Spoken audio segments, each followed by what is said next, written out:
Lors du Royal Rumble 2010, le Miz défend son titre des États-Unis face à MVP. Vers la fin du match, le Miz fuit le combat, mais MVP le ramène dans le ring. Sauf qu'en voulant rejoindre son adversaire, il se fait surprendre en petit paquet. Pour lui ajouter un somme supplémentaire, Mizu va le narguer.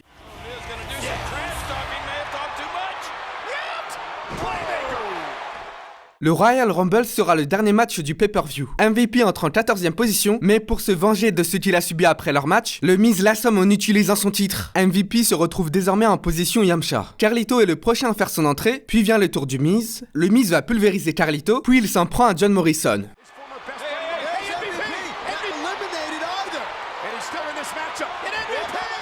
En éliminant le Miz, MVP va s'auto-éliminer, ce qui le fera rester 7 secondes dans le match. Pour le Rumble match de 2007, le 20e participant sera le Great Khali. Le géant va défoncer tous les catcheurs un par un, puis après avoir commis son petit carnage, il élimine Baboli. Le Miz a l'air pressé de rejoindre le match et il s'en prend directement à Khali, mais en réalité, il vient de commettre sa plus grosse erreur. Comme pour MVP en 2010, le Miz est resté 7 secondes dans le match. 12 ans plus tard, le Miz va nous raconter sa première expérience dans un Rumble match et pour éviter que les nouveaux participants ne refassent la même erreur que lui, il va leur donner une astuce. Lay down.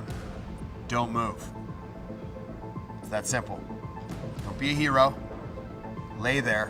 Let everyone else get tired, worn out, exhausted. Take all the big moves. You lay there. You'll last a long time.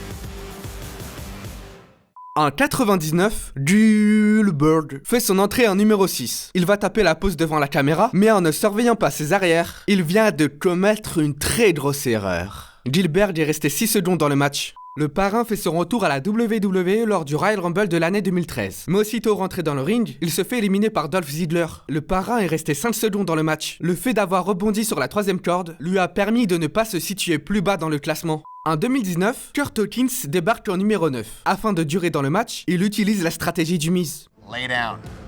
Don't move. It's that simple. Profitant du dos tourné de Samoa Joe, Kurt Hawkins l'attaque, mais lorsque Joe se retourne, il retourne à l'extérieur. Un peu plus tard, il réitère la même tactique sur Johnny Gargano, sauf que Samoa Joe n'a pas oublié le coup en traître qu'Hawkins lui a mis. Kurt Hawkins est sur le point de s'évanouir, mais heureusement pour lui, Elias vient le libérer, ce qui lui permettra de retourner à l'extérieur pour pouvoir reprendre son souffle. Pour ne plus prendre de risques, Kurt Hawkins se faufile sur le ring. Après ça, Seth Rollins rejoint la partie et il sera suivi par Titus O'Neil, qui contrairement au Royal Rumble géant de l'année passée, fait bien attention à ne pas trébucher. En remarquant la présence d'Hawkins, Titus finit par le rejoindre. Les deux catcheurs sortent de l'autre côté du ring et intelligemment, Hawkins utilise la vitesse de son poursuivant pour l'éliminer. Titus est resté 4 secondes dans le match. Kurt Hawkins exprime sa joie, mais sa satisfaction sera de courte durée puisque Samoa Joe parviendra à se venger. En 1997, Jerry Lawler, alors qu'il était en train de commenter le match, est annoncé à la 22e position. Mais dès qu'il rentre dans le ring, il se prend une droite, suivie d'une deuxième. Jerry est resté 4 secondes dans le match. En 1991, Bushwhacker Luke fait son entrée à la 27e place.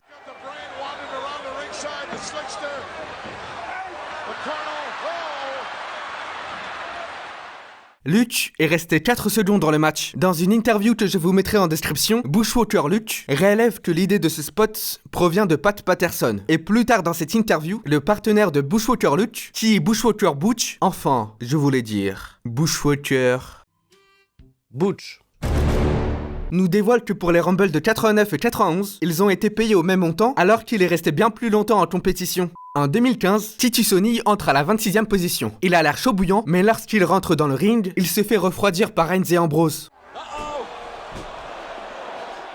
Titus est resté 1 seconde de moins qu'en 2019. Justement, retournons en 2019. Après l'élimination de Kurt Hawkins, c'est au tour de Kofi Kingston de faire son entrée à la 12e place. Puis vient Mustafa Ali à la 13e, Dean Ambrose à la 14e, No Way Josiah à la 15e, Drew McIntyre à la 16e et Xavier Woods à la 17e. Pour ne pas se faire éliminer par Drew McIntyre, Kofi s'accroche à son ami du New Day. Bien que risqué, la manœuvre de Kofi Kingston lui a permis d'éviter l'élimination. Xavier va délicatement poser Kofi sur l'escalier, mais à peine rentré dans le ring, ils se font éjecter par Drew McIntyre.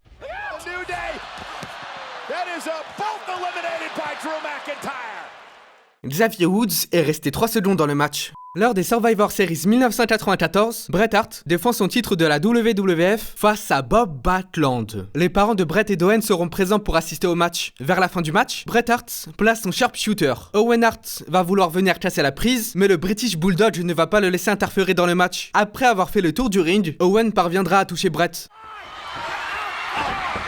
En voulant attaquer Owen, le Bulldog fonce dans les escaliers. Maintenant que le garde du corps de Bret Hart est à terre, Owen va en profiter pour distraire son grand frère, ce qui permettra à Bobby de le surprendre en soumission.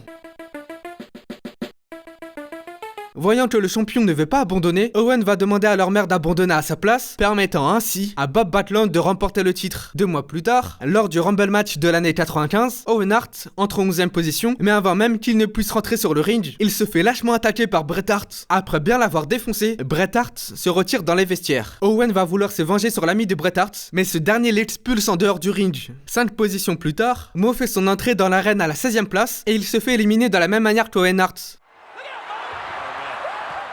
Owen et Mo sont restés 3 secondes dans le match. Nous revenons pour la 3e fois en 2019. Comme je l'ai mentionné précédemment, No Way Jose entrera à la 15e place. La pulvérisation de José par Samoa Joe le fera durer 2 secondes dans le match. Malgré cette élimination expéditive, José a l'air de s'en battre les steaks, même si au fond de lui, il doit avoir grave le seum. Et comme si cette humiliation ne suffisait pas, il va croiser le Scottish Psychopath sur son chemin de retour. En 2018, le loup solitaire, Baron Corbin, entre en 4e position. Le loup va se déchaîner sur ses adversaires, mais après avoir éliminé Rhino, il se fait éliminer par Finn Balor, ce qui va le rendre fou de rage.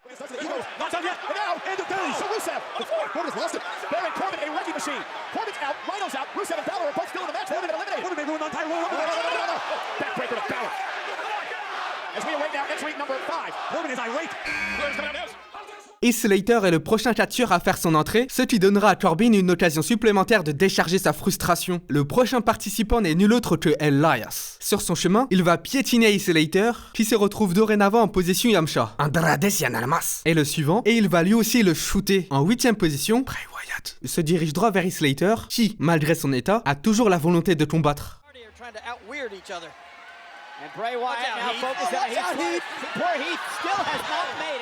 En 9, nous avons Big E qui lui fait bouffer des pancakes. En 10, nous avons Sami Zayn qui participe également au tabassage humiliatif. Et en 11, nous avons Sheamus qui le met à l'intérieur du ring.